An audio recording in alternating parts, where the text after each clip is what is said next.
أهلا وسهلا بكم مشاهدينا الكرام ضمن مهرجان المدينة المنورة الرياضي في بطولة التميز للجهات الحكومية. ينضم إلينا اللاعب محمد المحياوي.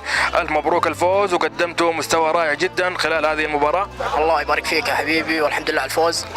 وهارد كفريق الطوارئ كانت مباراة والله قوية شوي، وبإذن الله القادم أجمل الطوارئ ولنا بإذن الله، وصلنا النهائي بإذن الله. بعد الفوز في هذه المباراة كيف حماسكم لخوض المباراة الأخيرة؟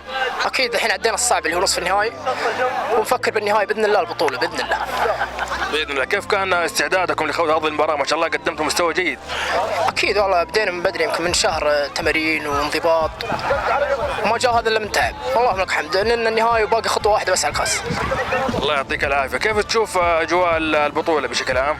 والله الصراحة هني القائمين على البطولة، أجواء رائعة الصراحة، وبطولة جدا رائعة، نتمنى تستمر السنين القادمة إن شاء الله بإذن الله. الله يعطيك العافية.